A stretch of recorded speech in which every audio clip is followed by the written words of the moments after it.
You're listening to Dead Air Podcast, part of splatterpictures.net.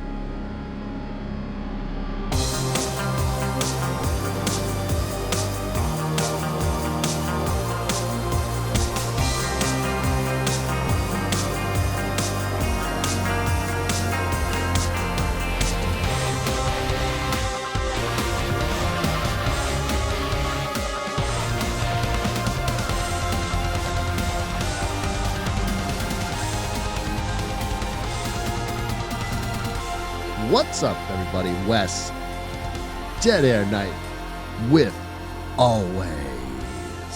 Typical Lydia. Today's show, we're going to be doing the 1988 cult classic Evil Dead Trap. Mommy?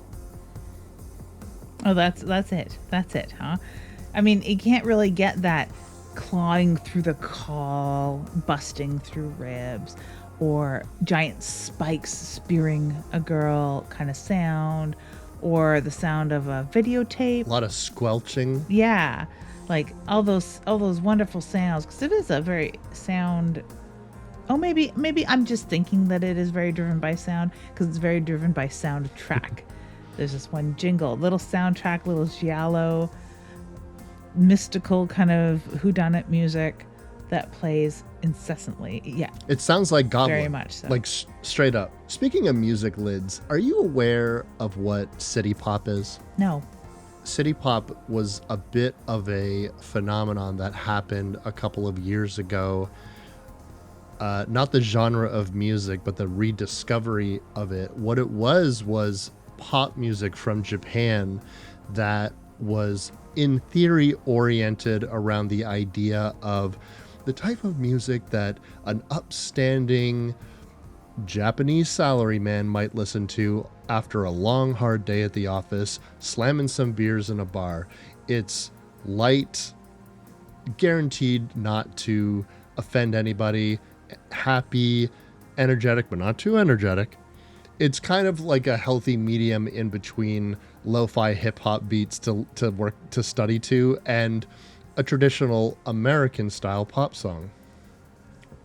And it became viral when a couple of songs went viral, but more specifically the song Stay With Me by Mika Matsubara. And that song was all over the internet for a little while, and people started to upload their own sort of stylized art around the 1980s in Japan, because it caused this phenomenon where people have nostalgia for a time in which they never lived, a time and a culture and a place that they never lived before.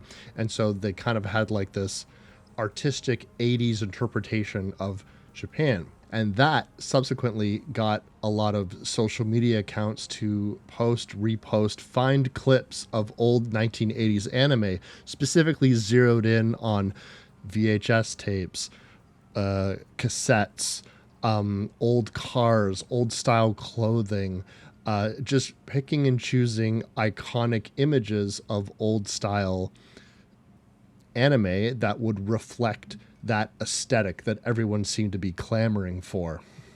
And the reason why I'm bringing this up is because if there ever was a film in horror that exudes this nostalgia for a time and a place that I never lived, it's Evil Dead Trap. I am glad that City Pop exists. I am going to have to dig up some myself and contribute to this resurgence, even though I'm late on that too. I mean, late for the initial wave and late for the next one too. But I can see that. I also have a yearning akin to nostalgia for this time and place, and not necessarily 1988, because my 1988 sucked shit. Oh no. But if I had discovered this film in the 90s, early 90s, when I probably could have, boy, would it have become my whole life. I love every minute of the way they are dressed, the way that they compose themselves. I was a young kid, very interested in journalism. These would have been my heroes, my electronic news gathering heroes, Wes. And their hairstyles, the way that they hold themselves, the composure of women in horror, let alone women in news, in journalism, and the fact that they are, even the one guy, the token dude that's in here. Condo. Yeah. They're I like them all. This is a group in a horror movie of teens, quote unquote, that I think are great. I care about every time we meet them, when they come and go on and off screen, where they are. I know where they are or who they're with. I care about them when they're getting stalked. I care about them when they die. And I root for the ones that make it. Right? Like I like them all. And that is rare in a slasher. Particularly for you, because Oh yeah. you are not, I hate everybody. you're not a character person. you, No, I'm not. I'm not. you're a story person. I've had to explain this to people in my real life about your particular proclivities for storytelling. And when they're like, what do you mean they don't like characters? I'm like, don't get too bogged down in that. But what Lydia seems to gravitate towards, both in your writing and also in your reading, by the way, typical books on YouTube. If you want to know what Lydia is reading, I suggest you check out her YouTube channel because you'll know all about it. You get lost in worlds and aesthetics and concepts and narrative, and the characters are going to, you're not the type of person that's going to be as compelled by characters' traits or their particular dialogue as opposed to how they react to the situation that they're presented in. Would that be fair to say? Absolutely. Absolutely on the nose. And this is probably why I've never been a big fan of series, because I'm not interested in that character and what adventures they go on next. I don't give a shit. Yeah, with Walking Dead, I want to follow the zombie horde. I don't care about those people. I want to switch groups of people quite badly in films or shows like that because I want to follow the action, I suppose. And yeah, in my own writing, lots of times characters don't have last names. I don't describe what they look like because, not that I don't know, I know exactly what they look like, what their last name is, what year they were born, things like that. But that's not important. I also kind of like your lack of character description because it allows me to make them look how I would prefer them to look. In my mind, what I'm getting from a character, how the way that this person carries themselves. Oh, that's what they look like. Speaking of aesthetics and visuals, I am not going to sit here and tell you that Evil Dead Trap, I've been following this film since the shaky VHS days, man. I was covering bootleg copies of this underneath my arm and passing it out at school. No, I, like a lot of people, I imagine, was first introduced to this film when I saw the Blu-ray in the store. And I was looking at the title, Evil Dead Trap. There's a very famous horror movie franchise with those words in it, but they added trap to it. And then I'd wondered, looking at the visuals, the fancy art that they put on the box, it was hard to say exactly what this film was. Clearly there was a bunch of characters. Someone has a ball gag. I don't really understand what I'm getting into.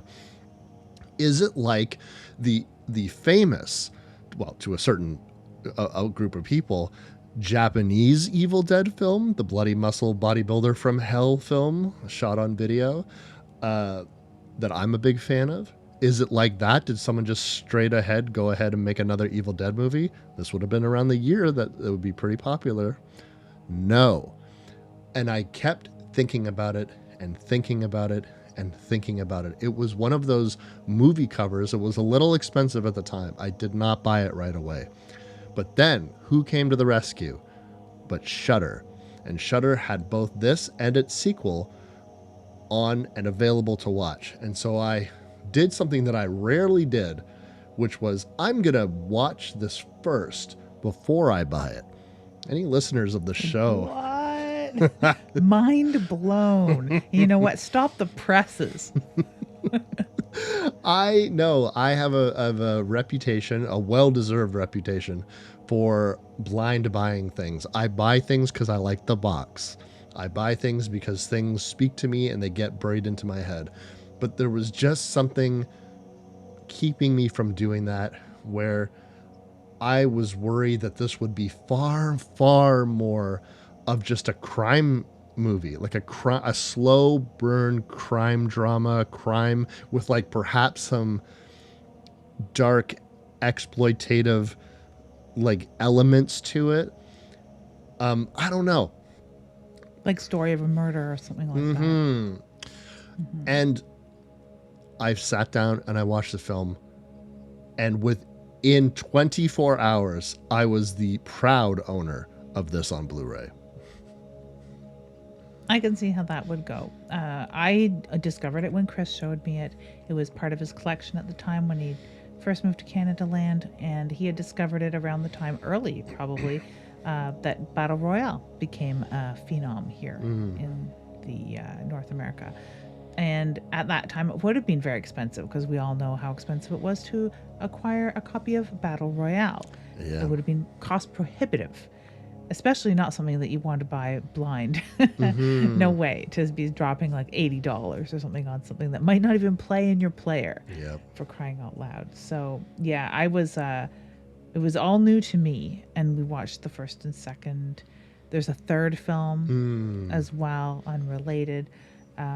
I don't know if I've seen. I don't think I have seen that, but I really, really, really liked this on so many levels, and I really enjoyed the kind of splat exploitation nature of certain things, and that's not all it is either, because it is fairly serious and it is very tense, and it does have its strangely lit giallo inspired bits, and it has a very serious slasher and a little bit of sci-fi mixed into it.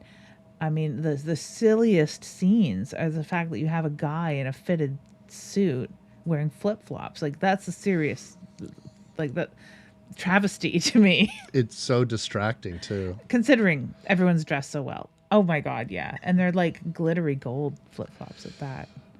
Like, what is that? But other than that, it hit so many cool buttons for me. Like I said, had I discovered this in its heyday, or the slasher heyday, I would have never watched another slasher. I think this would have been the high watermark. Yes. Before we get into it, Lydia, I got a question for you. What is this movie even about anyways, though? I want to know. Not unlike every other slasher known to fucking man, especially the don't go in the woods slashers. Don't trespass. Don't go in places you're not invited. Don't split up when you get there. It's basic Scooby Doo 101. And you know what? This is another one of those Asian films that almost transliterate the title to what it really is, and it gives you sort of a spoiler. Sure you don't wanna? Sure you don't wanna go in there? No, I don't wanna go in there. I shouldn't go in there. Sure you don't wanna? No. I'm sure. I'm fine. Thank you very much. Oh my God. A phonetic warning for all of us to, I guess, not listen to, because I'm so curious. But I know the entire film taking place within that abandoned military base is a stroke of genius. Fun fact, it was the first time that was ever used as a filming location. It was used for many other filming locations in Japanese cinema afterwards. This film is from Japan. And I think that when looking at horror from Asia in general, Westerners tend to get this sense of the ubiquitous image of the stringy-haired ghost girl. A lot of hauntings, a lot of folk tales, a lot of isolated stories and small villages, the new world interacting with old traditions, the jet-setting futurist of modern day Japan versus the shrines and temples of hundreds and thousands of years ago. But that is not accurate. Just like any other place in the world that has horror, there's all kinds of horror, different varieties, and some of the most extreme splatter horror that has ever been made has come from Japan.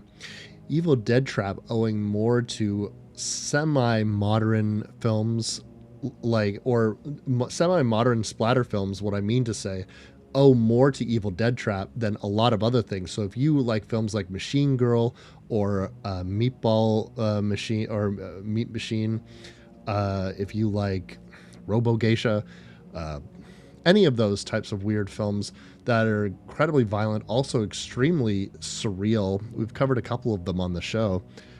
Helldriver, I believe we did. This film is a lot like that, except still at a very measured pace. There's a massive middle part of this film that's very slow, not in a bad way, but in a very atmospheric sort of way. But, fuck all that. We are going to start this film out right and proper lids. And I got a question for you as a journalist, as a person who has worked in news, compiling things, compiling stories, who was taught journalism and stuff like that.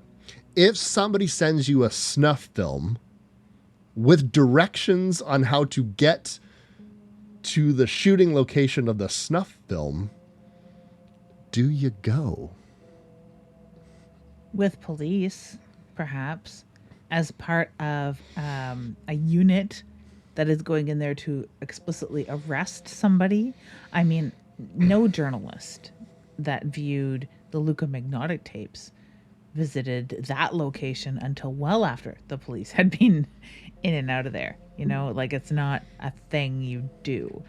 You don't put yourself in danger like that. But that's the same problem I have with The Howling. You don't send investigative reporters on things where the police ought to be involved and crimes have been committed. You're putting yourself directly in danger. You can put yourself in danger, sure, as a journalist, say a war correspondent. They're definitely putting themselves in danger. Even a courtroom reporter is putting themselves in danger. But they're not going out there necessarily asking for it. They're not walking into the no-go zone without a flak jacket, but these reporters are.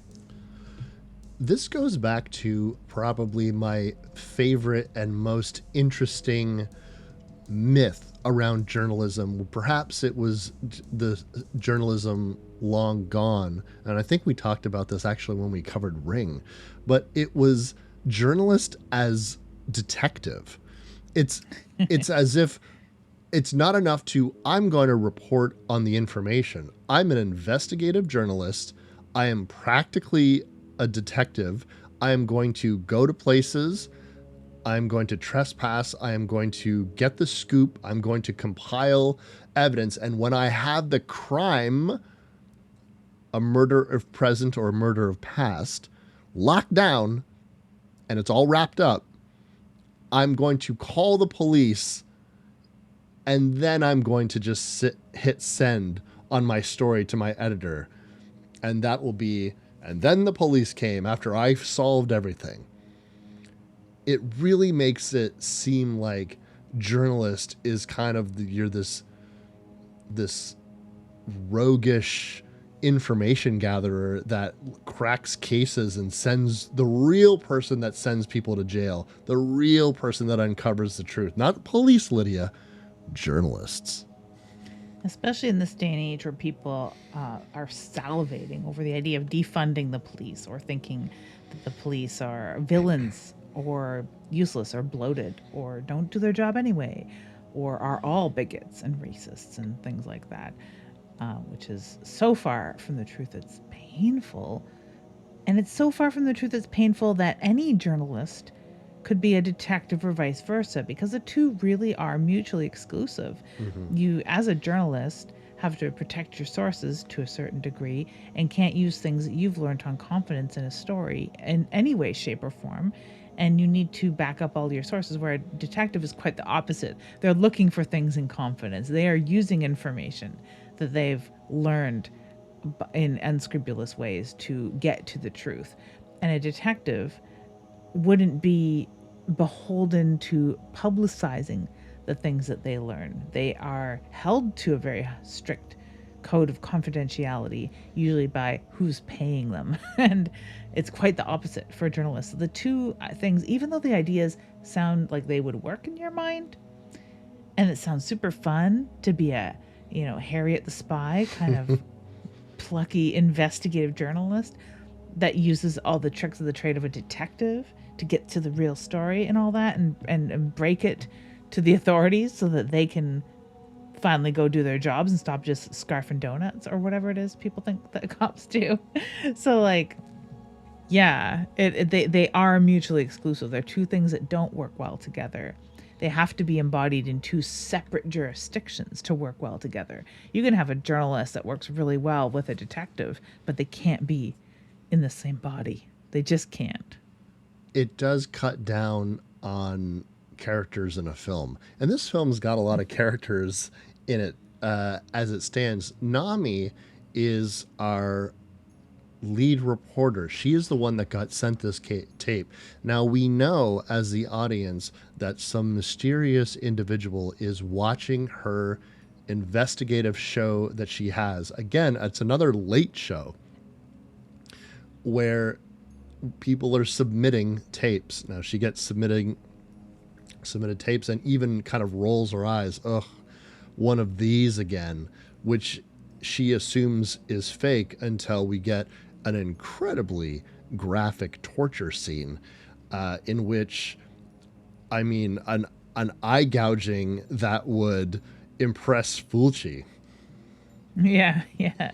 No, it's beyond enchantaloo. It's got this slicing of what looks like really looks like skin. You got an eyeball being punctured that really looks like an eyeball being punctured, and very well could be, almost must be, nay is, an eyeball and a face being sliced wide open. And the cuts that they use are similar to eye blinking in a way, so that it strikes you as, this is sort of how I would react watching this. I would be able to look away, but then I would blink and it would cut, and I would have this idea almost imprinted on my mind in black and white of what I just saw, and opening my eyes again, and I have this woman screaming with her face sliced open. Very good effects, even though it is also behind that graininess of VHS, because we are along with Nami watching this tape that has been sent to her. It's weird in a way that she doesn't immediately call the cops, but then the movie would be over, wouldn't it? So we get to meet her news team, which I think is cool. Later on in the film, they do say something about like the popularity of all female news groups is waning. Yeah. And I was like, come on, bring me back to that world where there was all female news groups, like in the 80s. Seriously, an all female news team. Have you ever seen one outside of anime? No, but also one of the thing that would be a bit confusing is what would the audience know about what would they really know? You have people who are a photographer. Are they on camera? Probably not. You have people who are you have a stylist. Are they on camera? Why would they be on camera? Why would the person doing your hair and makeup be on camera? It's ludicrous to assume that the audience would see anyone but Nami. But I mean, whether or not like Rhea or Ray or anybody, Mako is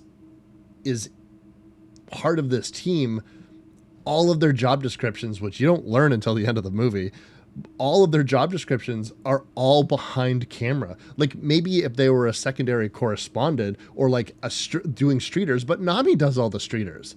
She's the one that's going to these locations, and she's the only person in camera. She doesn't have a co-host. So what are they talking about? Like, I think it's lovely. I mean, there's very rare that shows or radio shows allude to the director or allude to the producer Yeah. or allude to, they don't never talk about their hair and makeup people. They never talk about the recordist, photographer. Yeah, you're absolutely right. Why would they know the whole team? Why would they be traded as a news team when only one of them is on camera? Yeah. Very, very, very strange. Very loose, but I guess that's where we're getting into the weeds, so to speak.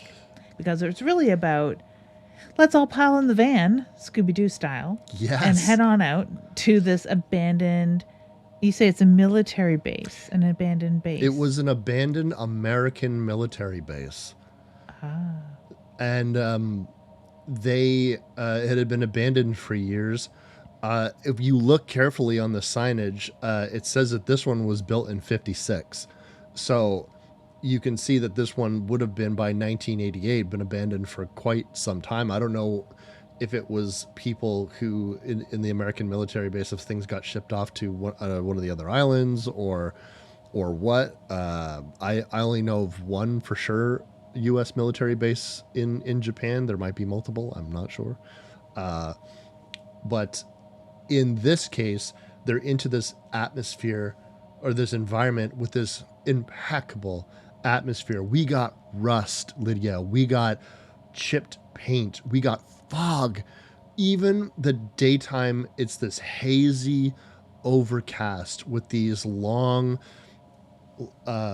wide shots over over the top of their headshots, like almost like they're on the crane or something like that. And it's just establishing this like very foreboding place while a weirdo in a poncho just sits outside and drinks. Yeah, that's almost a given, right? You just assume that he's a fisherman on break, having a sip, taking a break, or there's some like not quite homeless. He could have a home, but a street cretin just kind of skulking about. But industrial wasteland's got to have at least one. Yeah, you right? got to have a cretin. So drinking out of a paper bag. Yeah, that's what they're made for. But I really enjoy the amount of detritus on the ground, and it looks like there's like a decade of pigeon shit that they're walking through in heels, mind you, in heels and sexy flats, little Gucci loafers, that sort of thing, because they are dressed for the camera. They're all dressed to the nines for this, except of course Kondo, because he's a dude, so he wears a racing jacket and a t-shirt, because who gives a shit? Him wearing that primary yellow with that racing jacket that is just like right under his rib cage. You know, I was gonna like, I would say something ignorant like, oh my god, he just looks like every male protagonist in an anime. But of course, like, that's the country that's producing this stuff, basing it off of fashion that would have been made at the time. So it makes absolute sense. But the whole time, I just, again, going back to the whole city pop of it all and why I was just really immersed in this aesthetic, this 1980s Japan aesthetic. And the one thing to keep in mind is this is not just, we're not walking around a creepy old house. We're not walking around a haunted village. This is a modern film filled with modern people in a modern location. And so that in and of itself is just a real treat to be experimenting with this type of like going outside the box in terms of like finding new types of horror. I think that it's really refreshing too, in that the way that they're styled, they could have very well dressed themselves. And it's not like taking Texas Chainsaw Massacre. Like, you have to get that specifically dirt stained white wife beater and those specific sort of sexy cowboy boots on your girl with the cut off jeans. You know, you have to the specific look, and all the girls kind of dressed just like that. These are all very differently dressed people, Kondo included. Whether they're going for like a higher fashion look, if they're looking for a Harajuku look slightly for a businesswoman, if they're going for like a very take me serious intrepid reporter who's come into some money here and there because I have these fitted perfect designer outfits that go together, this suit that I'm wearing. And even that jacket might have not been cheap, and it was specifically selected and styled to him. It fit him very, very well for it being of that childish choice. I think that it really is steeped within the 1980s. We're not like watching a nostalgia piece that is trying to make these people look like they're out of the 80s. They literally are directly out of the late 80s. When our characters show up, Lids, they do what you should probably do in a slasher film. And this is, for the first half of the film, really just a slasher film with some weirdo elements to it, which we'll talk about in a second. But they split up, but at least they don't go their separate ways. They split off into teams, except for Nami, whose fashion choice, by the way, is adorable. It's like this maroon romper with a belt. And that somehow looks 4 sizes too big for her, but somehow she's still rocking it. So it's those big, chunky, oversized black sneaks, which would like not fly right about now. But in 5 years, that will be all the rage, right? Absolutely. When the characters go off on their own, we find that Nami is going to be introduced to our mysterious chain-smoking, I wear my sunglasses indoors motherfuckers, Meraki, who is easily the weirdest character in this entire film. And it's so hard to really parse what's happening if you're waiting for the characters to tell you. And that's a recurring theme in this entire film, which is everything is going to be an illusion, a vague half mention. Nothing is going to be directly spelled out. Your job is to watch the film and intuit what the overall story might be. But for right now, Nami has a lot of questions from a person who's telling her that this is not a playground for adults, whatever the fuck that's supposed to mean. And he won't tell you, and he never will, because he is going to, in his flip-flops, walk out of there saying that he's looking for someone. Nami will rightfully ask, what someone? Who are you looking for? But that's not for us to know, Lydia.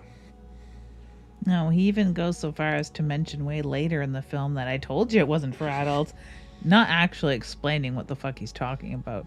But yeah, he is... he's our first like kind of red herring too, as well, because there's, they're there looking for a murderer.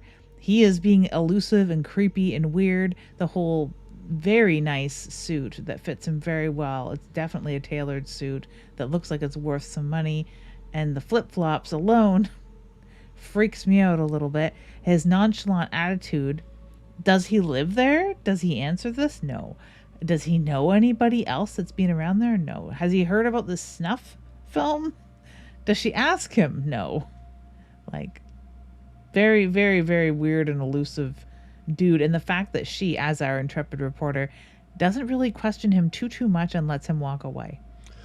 There's this sense of foreboding that descends onto the group almost immediately. Before they even get to the facility, their car is stopped by a dog. A dog just runs in front of their car, and it causes them to stop because they almost hit it. And she has this long, lingering stare at this dog, like it's a shifty-eyed dog that knows something. But it's just a dog. It's a dog being a dog. And yet it could be this sense of foreboding that I just mentioned, this sense of dread, the unconscious notion or understanding that you're trespassing into a place that you should not be trespassing. We're literally crossing barriers. Or it could be a quite more literal interpretation of what's going on in the fact that they're all nervous and feeling in over their heads because they are following the footsteps of a legitimate snuff film that seems to be sent to them, wanting them to go to this location, which they dutifully do. So when Nami is there, she almost comes off as a rookie, somebody who hasn't been doing this for a long time. But if you look at her show, I mean, she's done lots of pieces. Yeah, no, it's very strange, especially because she seems to be targeted. This is sort of, I guess the person is a Nami stan, because the full meaning of stan is quite dark. If you've listened to the Eminem song and know what the origin of stan is, I never use that word lightly, and when people use it lightly, I want to scream, because it is not a good thing. No. To be a stan is to be a suicidal maniac who would be a homicidal maniac had they the chance. And they're absolutely deranged, not just it's not about mental illness, it's about feeding that mental illness and wanting to be a deranged lunatic. So it's a sad, terrible story. And that's what this person is acting like. They've sent her a snuff film that has a clip of her afterward that makes them out to be a fan. She should be very nervous. She's not coming off as necessarily nervous, but like you say, like a rookie, like just not doing the things that even us as an audience who are not investigative journalists wouldn't do. The going off alone is one thing. Not following the one person that she's met there with a pulse as another. Are you waiting for the great big scary ogre person to come around the corner so you can question him about the video he sent you? Like, it just doesn't make a lot of sense. But it is fun to see the other groups. You get to see the photographer with the stylist sort of having fun. Urban exploration. If you're into urban exploration horror films, this has you covered. We also have a very lengthy and graphic sex scene between Kondo and Ray. The interesting fun fact about this film that came up again and again, both in I listened to the director commentary and all that kind of stuff, was Hitomi Kobayashi was kind of a famous adult film star, and this film was supposed to be her lead, but she wasn't exactly doing it for the director. So the actress that plays Nami got the lead role. That was Miyuki Ono, who the director said that he cast because she kind of looked like Sigourney Weaver. So That's cute. And this sex scene is so antithetical to Japanese pornography of the time, which was so much more brightly lit and so much more of a focus on the woman, where this focuses on the roughness and the darkness, and it really fits in with the film. Typically, I'm very critical of sex scenes. Typically, they don't fit in with the film, but this really does, with the way that it's shot, the aesthetic, and just the dirtiness of this place, and the sort of way that Kondo fits into the group of girls, not only as a love interest, but as sort of like just one of the guys. They're all kind of one of the guys. And so what if they bang once in a while? Ikaida, the director, he came from Pinky Titles, so this was like a weird combination of mainstream film from Japan horror, but combining it with some pink elements. Pink in Japan just means exploitation cinema that had a hard emphasis. They had a minimum nudity requirement in Pinky Titles, as well as pretty grotesque violence. But after that, Ray has not long for this world. And I have a question for you about this death scene. The first time you watched this film, if you can remember, because I remember the first time I watched this film, I wasn't entirely sure what the fuck I just saw. What the scene was telling me, the film's called Evil Dead Trap, at least in English. Mm-hmm. Is this a Saw-like situation? Or is this a tourist trap situation in which I'm getting psychic beams and shit going through characters? Yeah, I guess the first time I thought, when I saw this, was just like, all right, here we go. This is going to be awesome. Because it is a very imaginative death scene. And it is beyond Saw because there's no rhyme or reason. She's not given an ultimatum. She's not given a way out. She's not given an explanation. Just all of a sudden, these gigantic spikes start coming up from the floor and in through the walls. And yeah, it's It makes no sense, Hmm.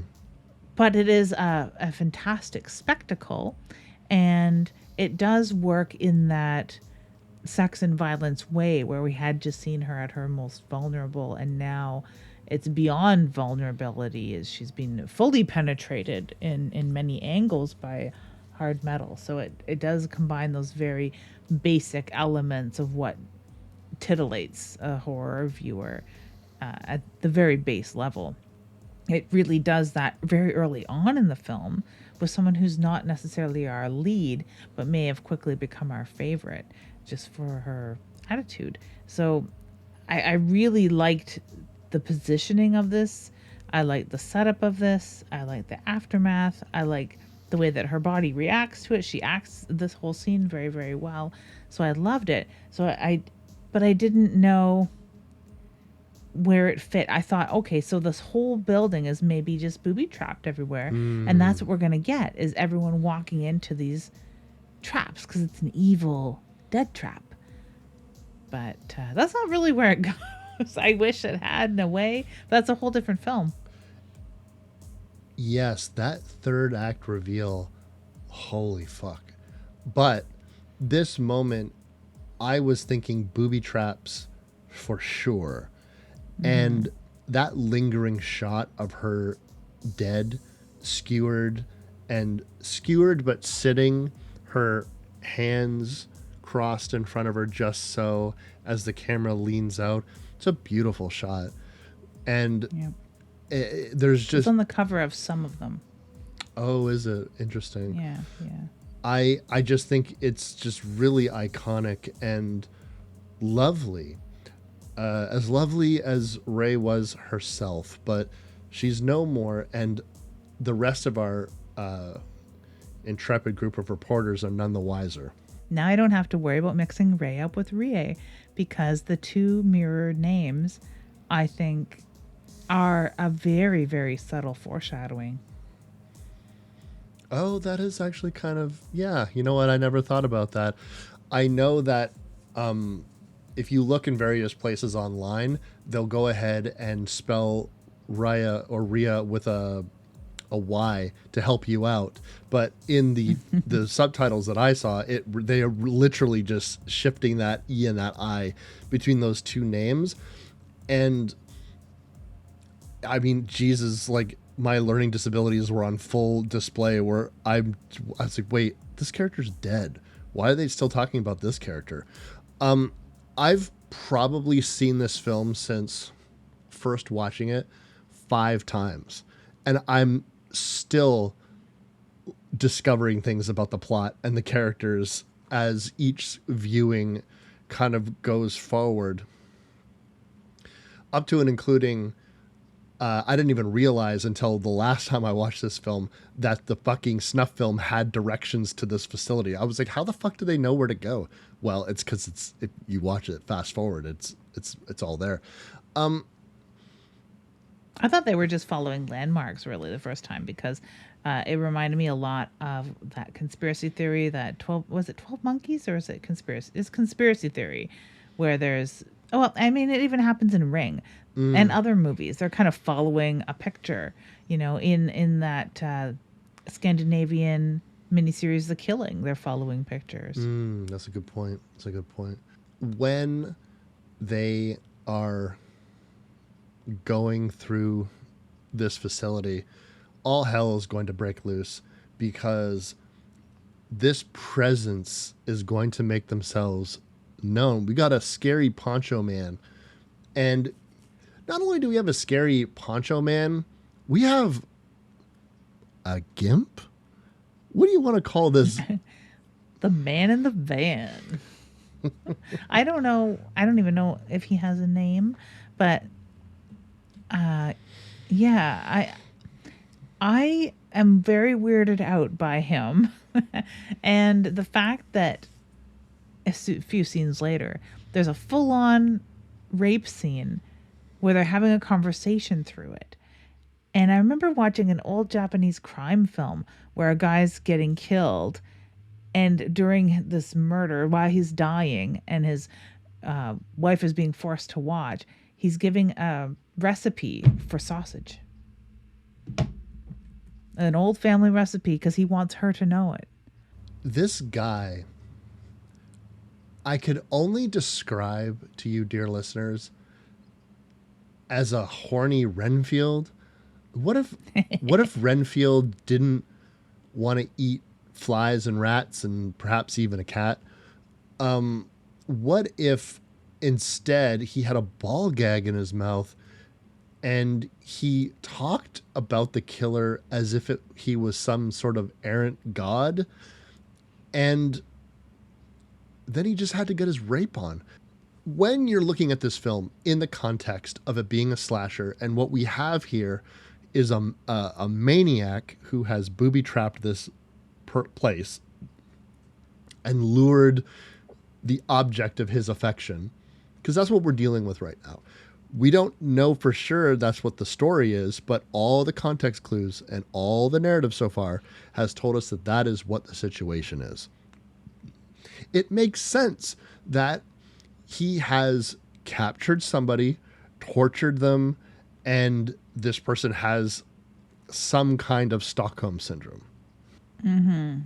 Or they're unhinged to begin with, because your horny Renfield really rings true, because I had thought of a rapey hitchhiker from Texas Chainsaw Massacre. Like that same sort of energy, unhinged, kind of like a ticking time bomb type thing. Although he seems to be very comfortable where he's at, hidden away with a ball gag. Chained up.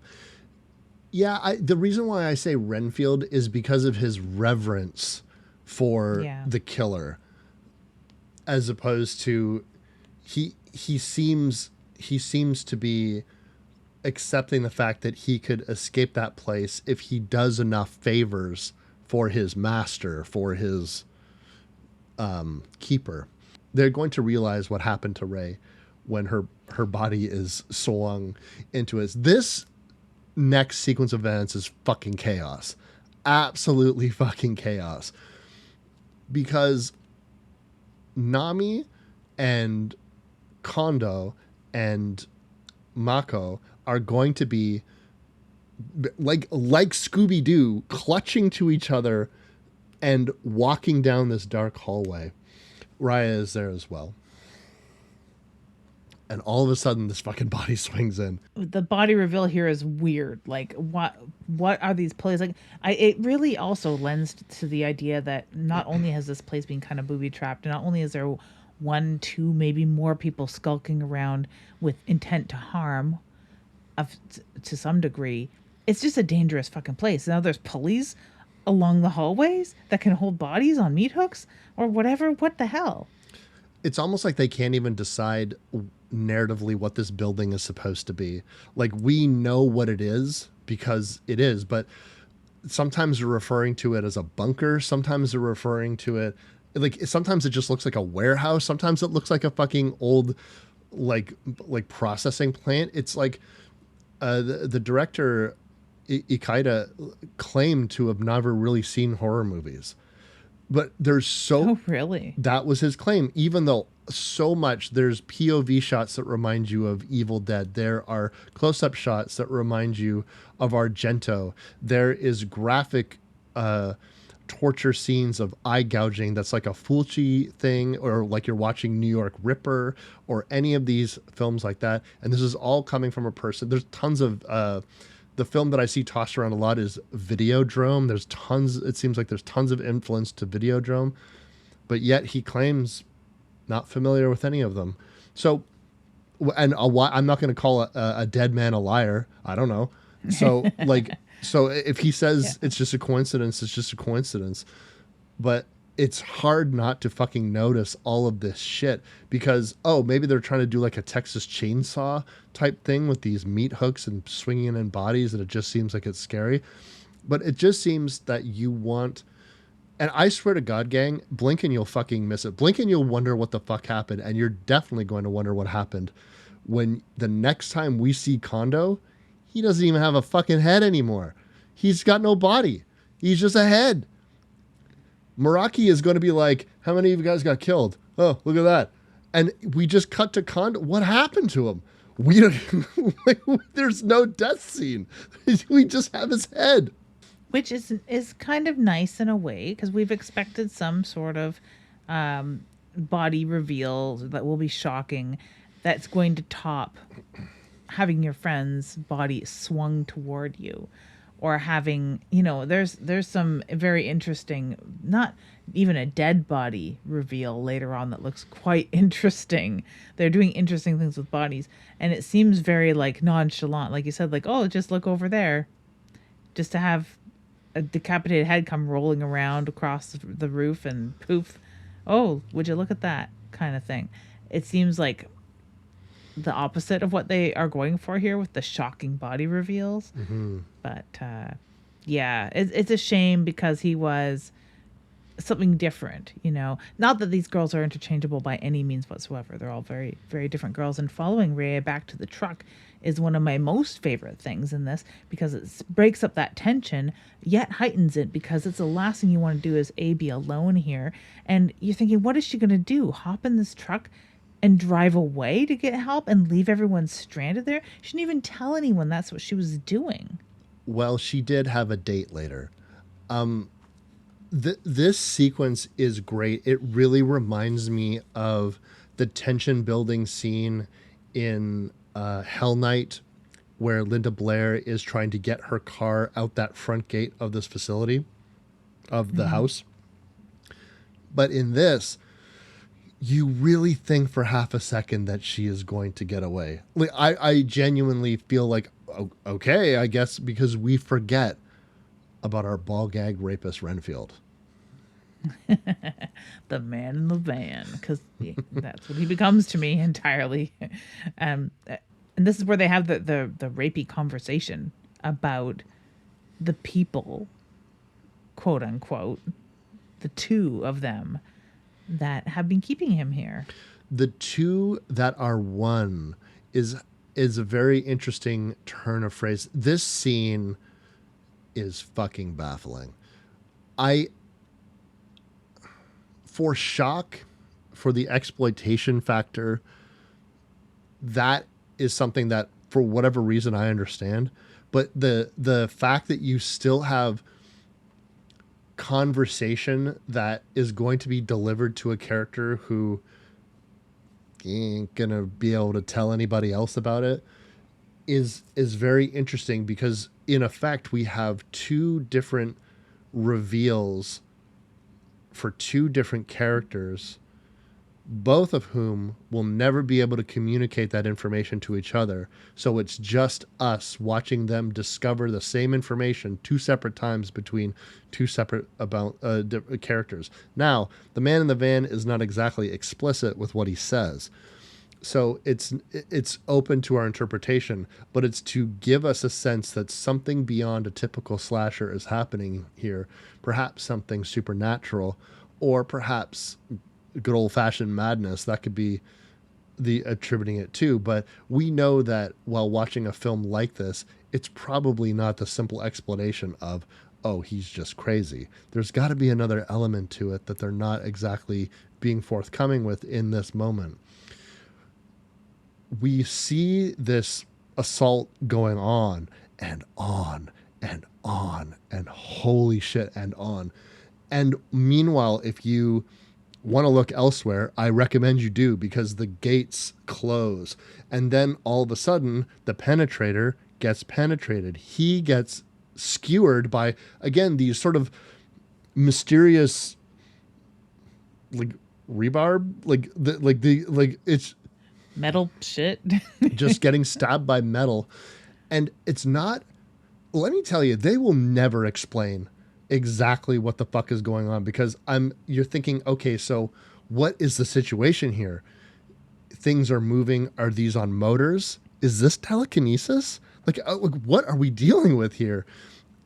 And then when this random metal shows up, are we to believe that it skewered the van, through the van and into the guy, or was it in the van? It's not really clear, but what is clear is this guy is going to die, and then slowly, or then right next in a really well done shot, uh, Raya is going to die, and she gets again a sort of wire noose out of nowhere is going to pull her and arch her over top of the van, and she is going to hit that pavement hard and break her neck. Very, very visceral scene too, and it's emotionally visceral as well because we've had to endure this very long rape scene, and not as harrowing as something like an irreversible or something It's a like good that. Like it's example. not as harrowing as that. It's just long, right? And there are things going on that move the plot forward during it, let alone their conversation. But like you said, the gate, I find that just the creepiest thing too, because she's being trapped in there. And part of you thinks like, well, they're having this conversation. He seems to be almost an inch away from finishing in both ways and letting her go, maybe because they Mm-hmm. seem to be getting along ish. And maybe because we know that he has a Stockholm syndrome proclivity, maybe he won't want to re-victimize somebody else the way he has been or something. Like maybe we have this feeling that, okay, well, and she's trapped in there yet again because the gate is closed and all that.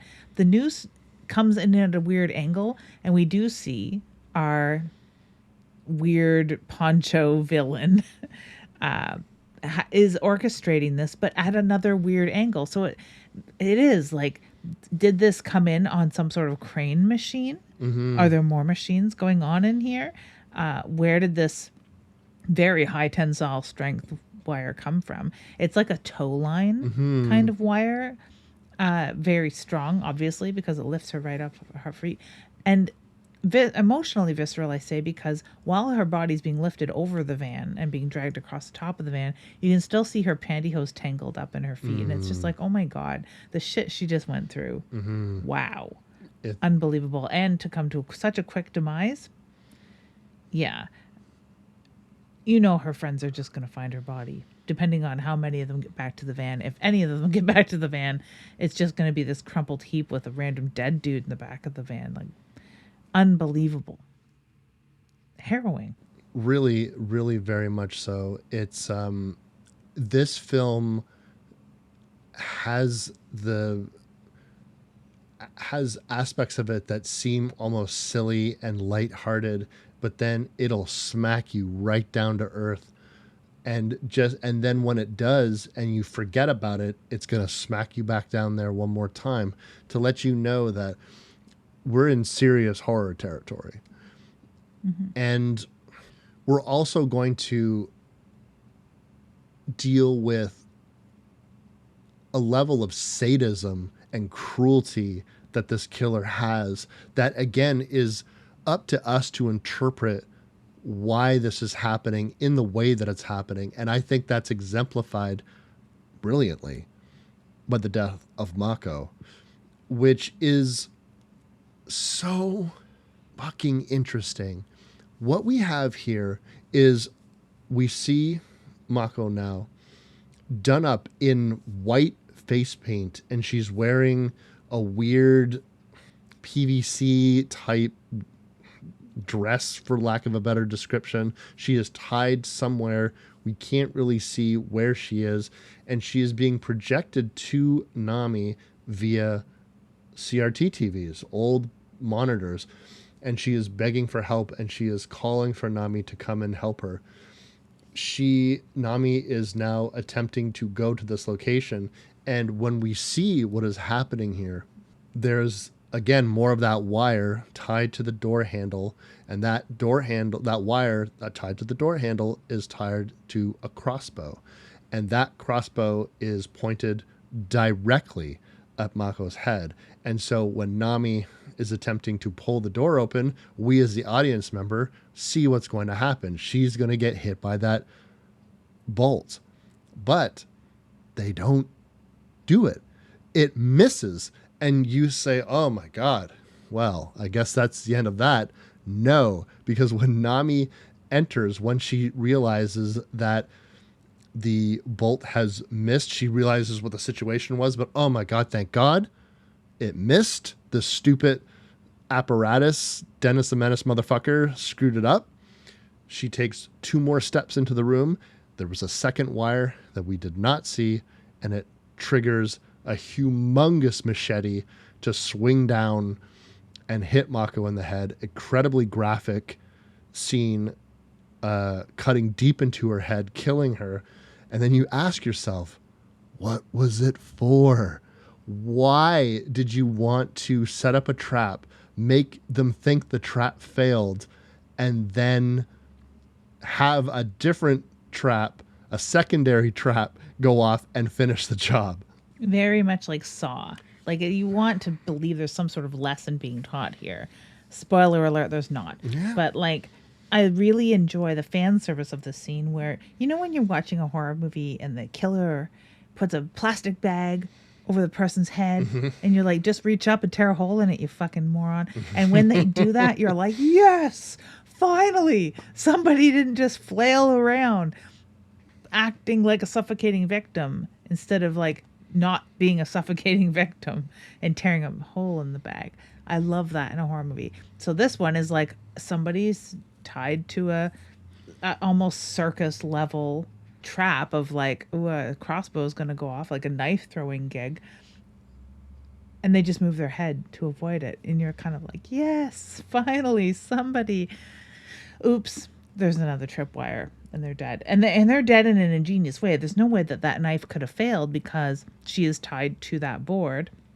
And the knife comes at her sideways. Like it's going to slice her face off ear to ear.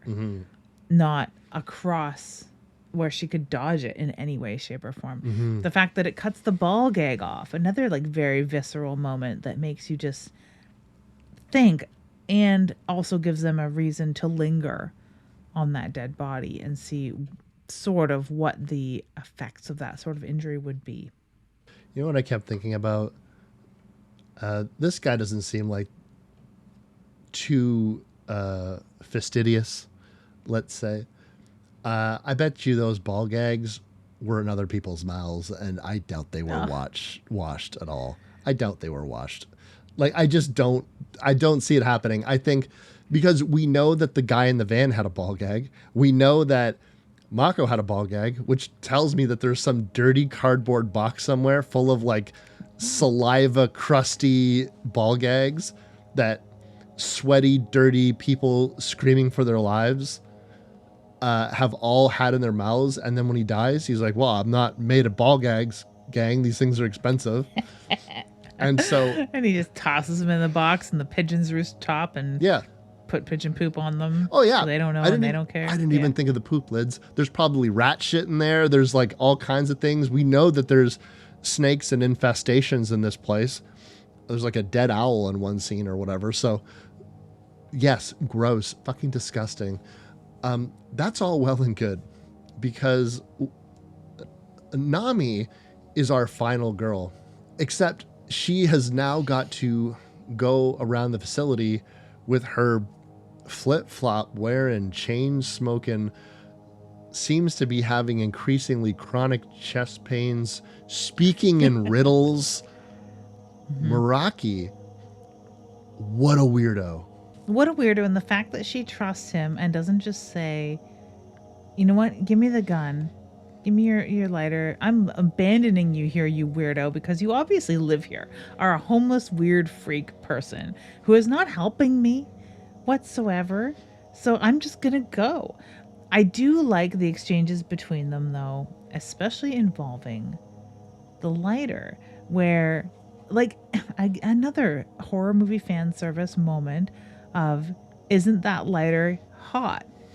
Where he uses the lighter as a fucking torch. And how many video games and horror movies have you watched where someone's holding a Zippo lighter open for a half of a fucking hour and you know that after 2 minutes that thing is too hot to touch?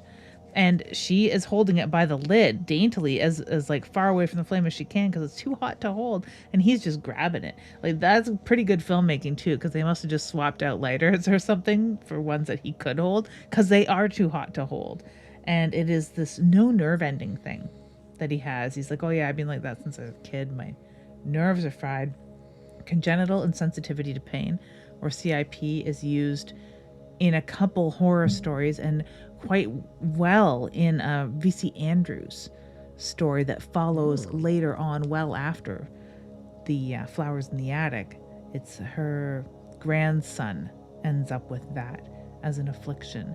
And it just screams like either you were malformed or something, or you have like had some sort of very rough childhood or something, or your mother didn't treat herself well while she was pregnant with you or something. Like it just fires off all these like imagination reasons in the viewer or the reader as to why that poor kid would have been afflicted with such a rare and terrible thing. And that, well, if they have no feelings in their nerve endings, they must not have no feelings in their heart or whatever.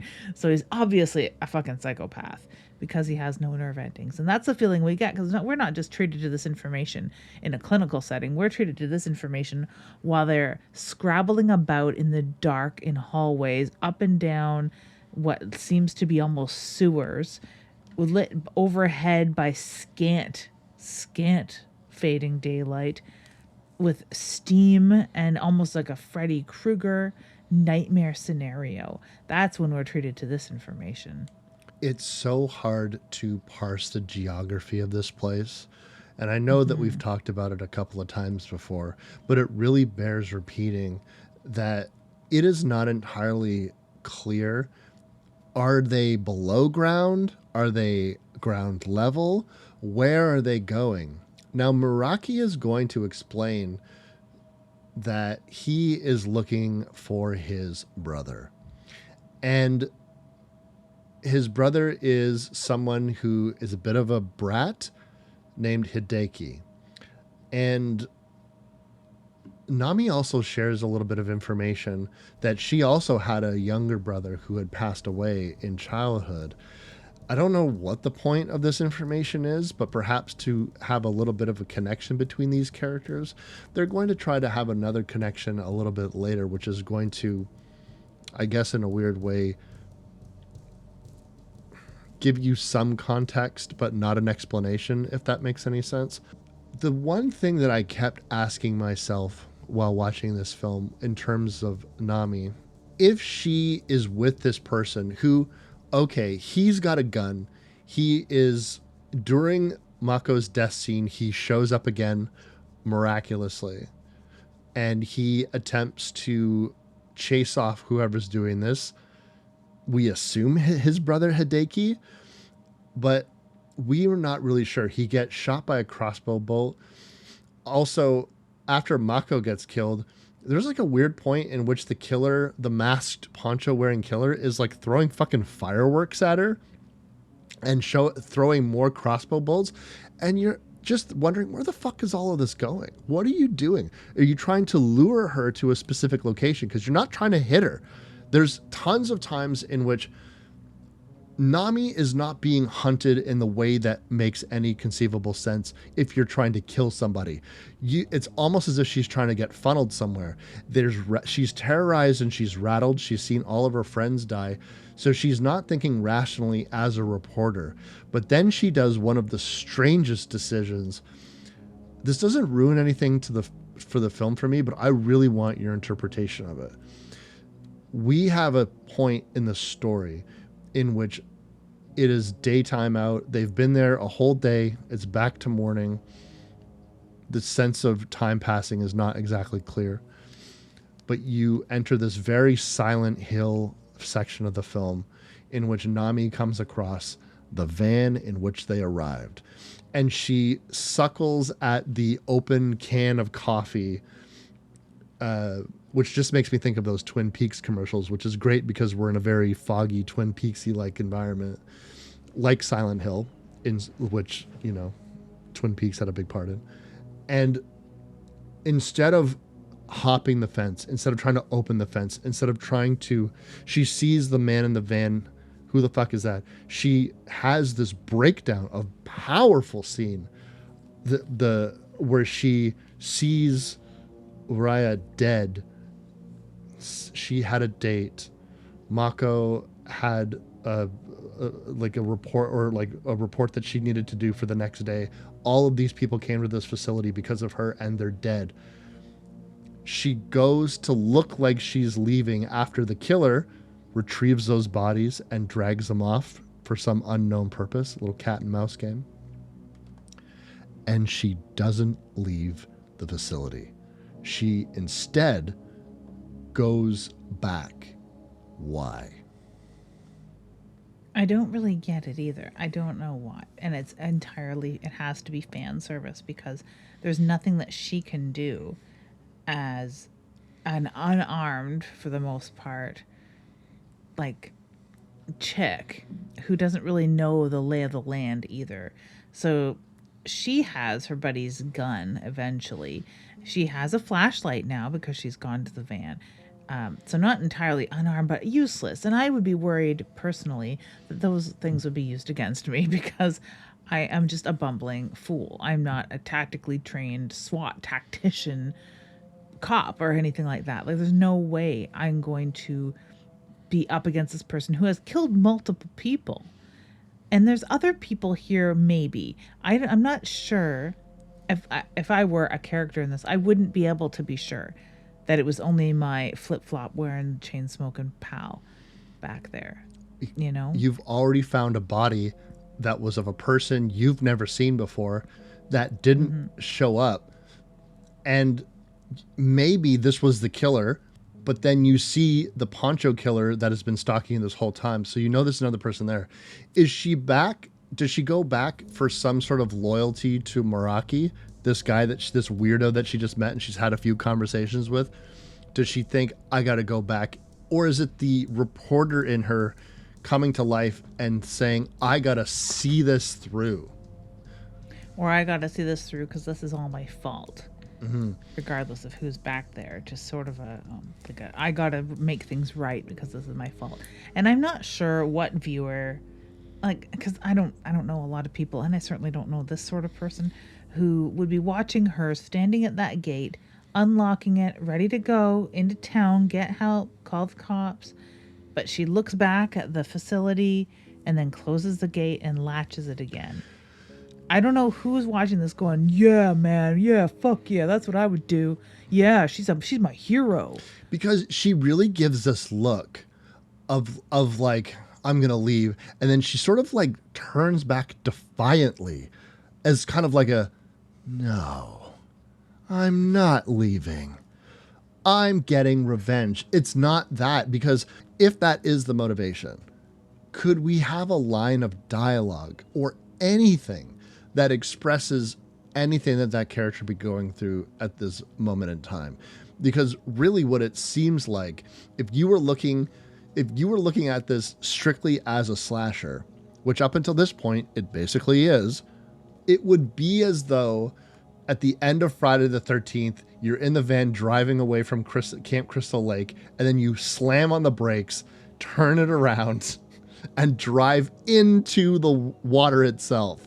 Like, it doesn't make any conceivable sense. But if you think that doesn't make sense, gang, wait until we are hurtling towards the buck wild ending of this fucking feature film that we call Evil Dead Trap. Yeah, and this is where we get into sci-fi elements and maybe, just maybe, some of these psychokinetic things that you could attribute to, I don't know, fireworks. Were they shooting Roman candles, or was this psychic energy? Did those rebar go flying through the air thanks to a Carrie-like telekinesis? Is there more to our friend with the flip-flops than meets the eye? There is, because Hideki, God, what do you want to say? So it becomes, there's the reveal of the killer, which is of no surprise to any of us, with the exception of why he's painted his face with like war paint, like grease paint, war paint. What do you call that white face paint that women use? Usually cold cream. I think it's cold cream. Yeah, it's Meraki. We've known this the whole time.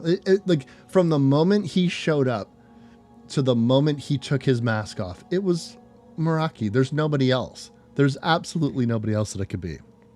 We hear other voices, and we've seen enough horror film to know that psychotic killers often imitate the voices of their mothers, their brothers, their sisters, whoever they need to. We just assume that he was making these voices.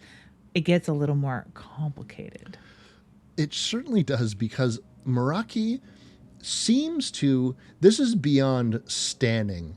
It seems like what they're trying to convey is that this Nami reminds him of their mother, his brother Hideki, who is an inside out baby that lives in his chest. Just like that. Put on Front Street. This is Kwato to the nth degree. There's a reference. Holy shit. So this makes it seem like, first of all, she doesn't believe him. And if you want to know why he's wearing makeup, why he's shooting bolts, why he's filming things for seemingly only himself, why he's killing people at all, I think it could all be summed up into the fact that once we leave his golden, wiry lair and he enters a room in which he's backed Nami into a corner, he goes ahead and turns on a police light and sits in a chair and doesn't say or move or talk. It doesn't do anything. And while that just blue light just sort of rotates and you're like, what are you doing? And here's my question to you, Lydia. Is there times in which we are dealing with Meraki? Is there times where we're dealing with Meraki? And is there times in which Hideki is completely in control? I'd have to say yes, there are, because of the childish nature of some of the things. And the fact that he's playing hide and seek with his brother in a way, and maybe trying to keep him contained and occupied by playing these childish games. Maybe that's what keeps him inside. Because if he gets bored, he's going to come out, and only strange shit happens when his brother's out, it seems. Nami doesn't really believe him at first. She believes that he has a split personality. Now we call a dissociative identity disorder. That's not the case. Hideki is a physical thing that every time we saw those Evil Dead POV shots, it's this entity that's scurrying around at warp speed. Yep, this is very much like basket case. It's a basket case scenario. It's the dark half scenario. It's maybe even the evil within to a certain degree, with having the sentient creature inside you that can emerge to a certain extent. Like, I think he's maybe only half emerged, takes over mentally so that he can talk and they can talk to one another in their own voices, but one person is in control of the body, who then covers himself, probably because he has this weird shit hanging out of his chest, talking in the poncho, and plays the role of the killer / body collector, or what have you, while he's in control of the body. That's what I think. That would make some sense to me, that he does have some control and can emerge to a certain degree, aside from hopping out and running around. Yeah, more like a basket case thing. But what does the host body do while he's out there scurrying around? It's hard to say.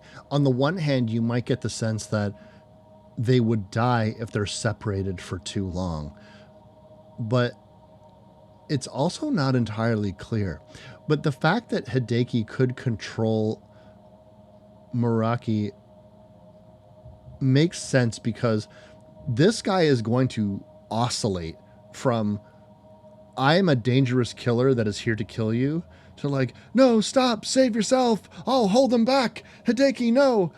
And on the one hand, seeming very aloof, but you're right. Brothers in Play is very much like, if Brothers in Play, I really like that, because it really makes a lot of it contextually makes sense. His weird comments about Nami sexually, that seems like a way that a little boy would talk about it, like, oh, I bet people want to see you naked.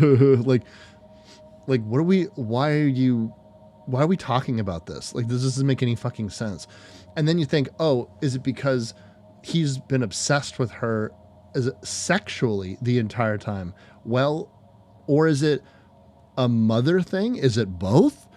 Because Hideki's like, you're right. She does sound like mother. Like, what is she?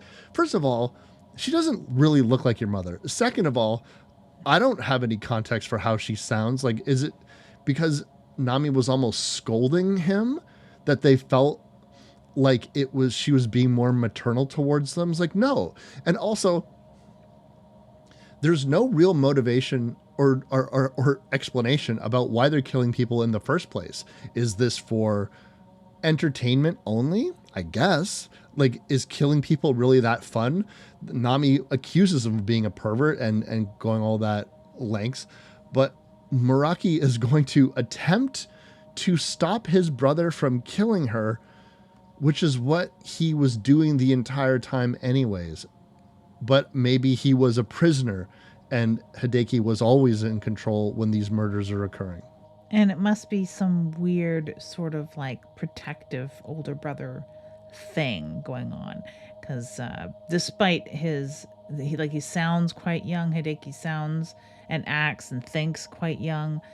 He's minuscule. He's like you said, an inside-out baby. Yeah. He's like no bigger than 2 feet tall, like a weird infant that's embedded in his chest. So we must be protective of him to a certain extent because they've lived this amount of time on planet Earth together, like twins. So there is like that sense of protective care, but reluctantly. And we've seen this sort of like protective care in the hillbilly backwoods family of mutants that are cannibalizing, and one of them's extra fucking cannibalistic. I don't know. So they all try and kind of protect that one. Or the farmhouse family that does have the mutant in the basement that was father, and they're trying to protect it. So that sort of like attitude shines through here. Yet it is really loosey-goosey because he also seems to be in a lot of pain and suffering almost heart failure. If he doesn't have this removed or figure out a way to live with it and suppress it or something, they're both gonna die.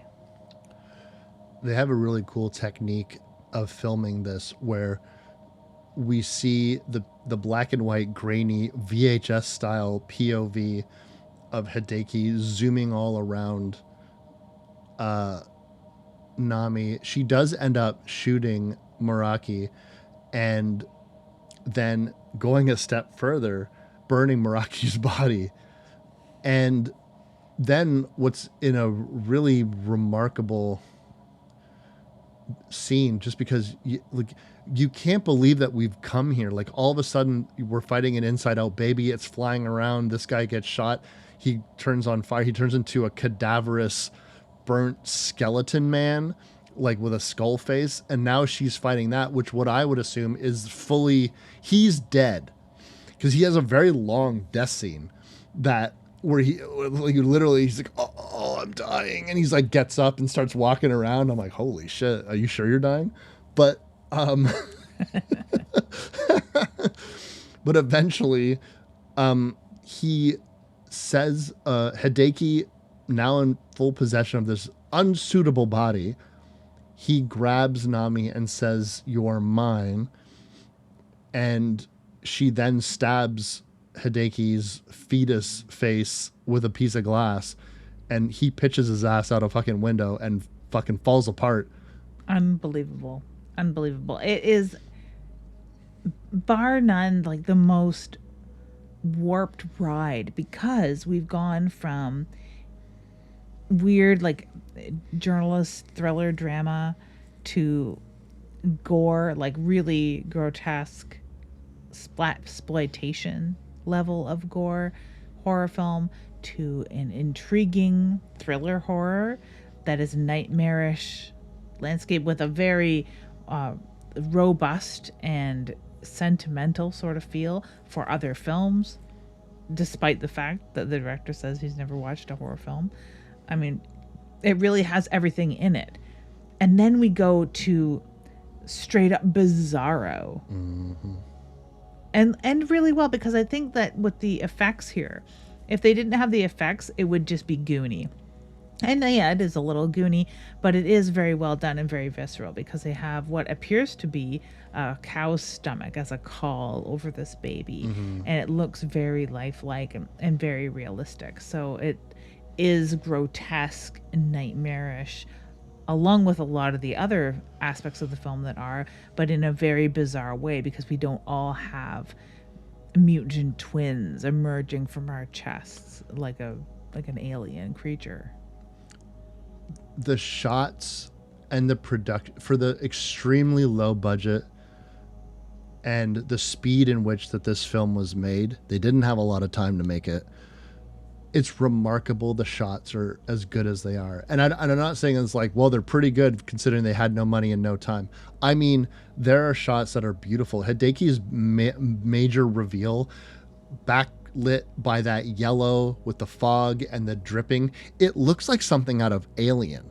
It does. It's really impressively done.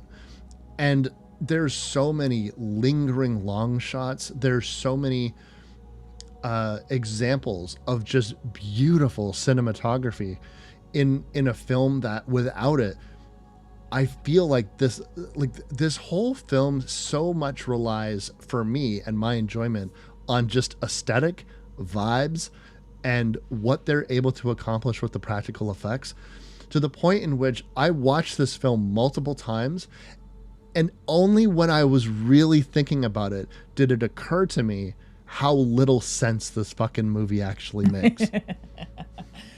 Yes, because it has everything for every horror lover, from the person that likes a little bit of cat and mouse, the person that likes gore, the person that likes a real story, the person that likes good, well-built characters, the person that likes a little sentimentality and emotional horror going on in this, and a hero story. You got all these arcs going on, and creature feature. Seriously, really and truly. And those emotional beats that you were talking about, I just want to say they're so effective. And I really think that all the acting across the board in this film is really, really well done. And I think that for some people, watching a movie like this can be tough because there's things in it that are tough to watch. But I don't think that it ever borders into true exploitation.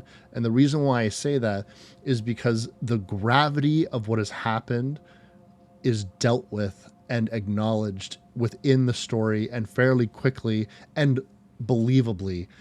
And so it's not one of those things that we're putting in there for no reason and then no one's going to talk about it, no one's going to reveal. This is just to disgust you, the audience. No, there's context to this sort of thing, I believe. And then we're into one of my favorite Japanese horror tropes, a monstrous birth. We go to, imagine Lydia, if you will, the Howling. But what if, instead of turning into a Pomeranian werewolf, Dee Wallace erupts into a fucking disgusting fetal baby monster? That would have been that goony ending where people wouldn't buy it. And this only fits because of what we were treated to in the scenes before it.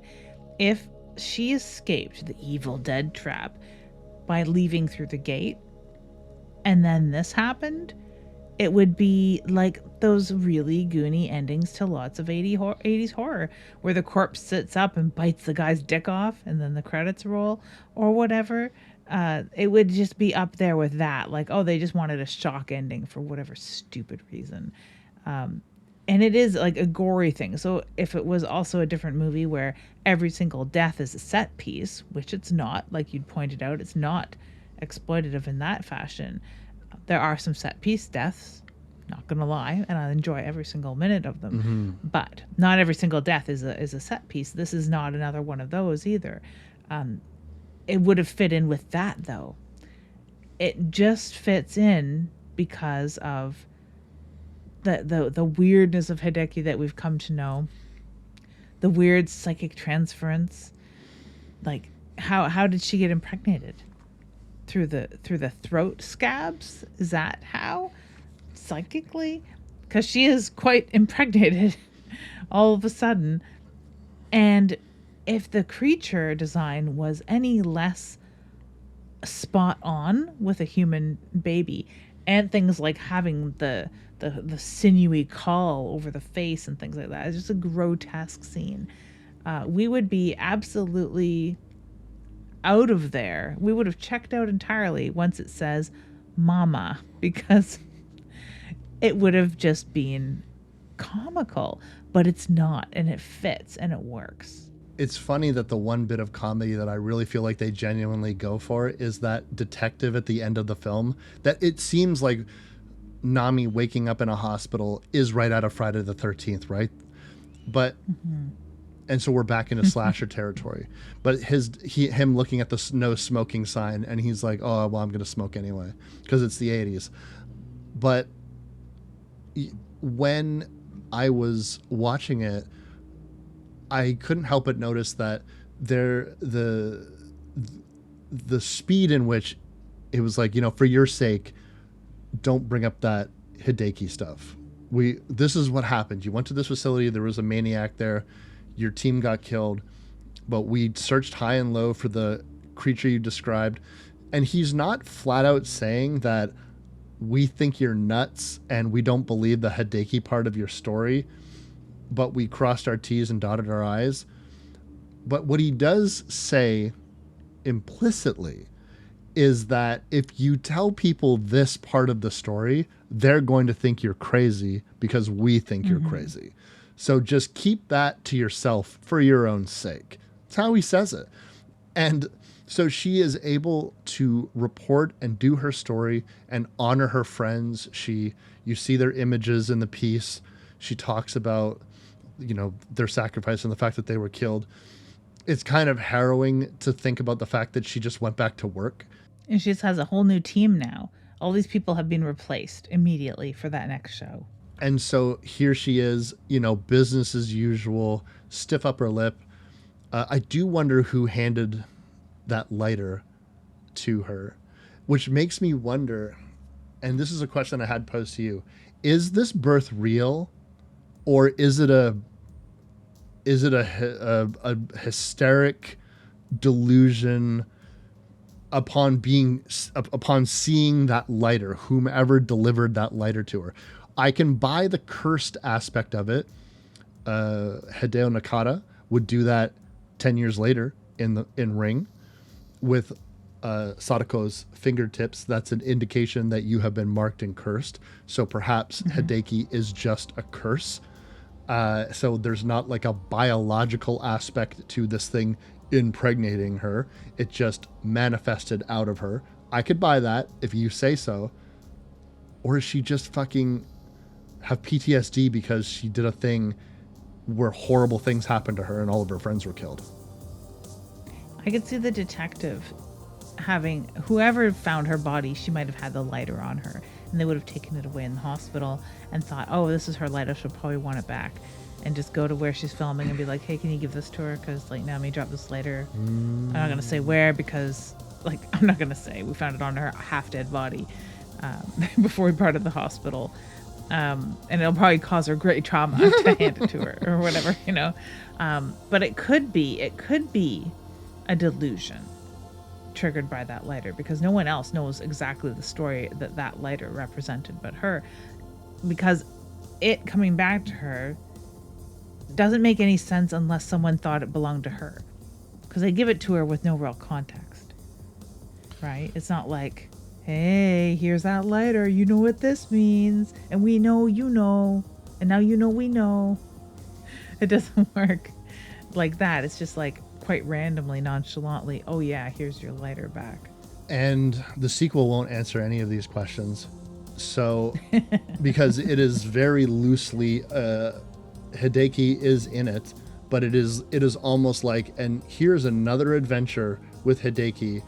Nami is not mentioned. Previous adventure is not mentioned whatsoever. It's a wholly different story that has an entity called Hideki that is very similar. But other than that, nothing. So I guess it's open to our interpretation. And maybe just because I like Nami, I'll just say in my mind, it seems like a Carrie-esque Friday the 13th like delusion without the waking up. They did it in reverse. They did the delusion and then they had her waking up in a hospital.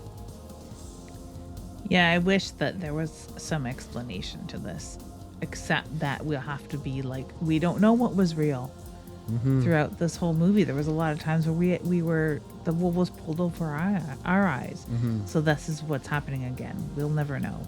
And yeah, the third film is absolutely removed from all of this and has nothing to do with them.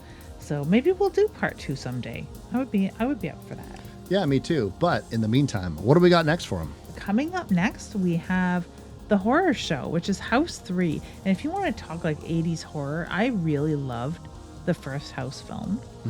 And neither of us liked House 2. I do not apparently. like that movie, no. Wes has not seen House 3, and it is new to me.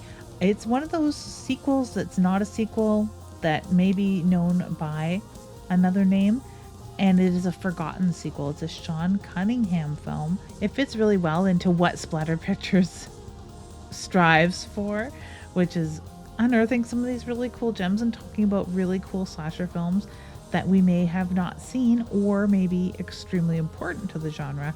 And this, if you enjoyed Craven's Shocker about a killer being put to death and then coming back, that's a lot of what this movie hinges on. And it's like the counterpart to that. So maybe we'll have to do Shocker, which we've talked about doing before. That's true. And if we were to do Shocker after that, it wouldn't be a shocker to the audience. I'm sorry. On that note, I'm Wes Knight. And I'm Typical Lydia. And you've been listening to Dead Air. If you like this show, you can find more episodes and other content on splatterpictures.net, Spotify, or wherever you download podcasts. We also upload all episodes to YouTube now, if you'd prefer to listen that way. You can find us across social media like Instagram, X, and TikTok, and the show is edited by Lydia Peaver and hosted by Lydia Peaver and me, Wes Knight. We'll see you next time.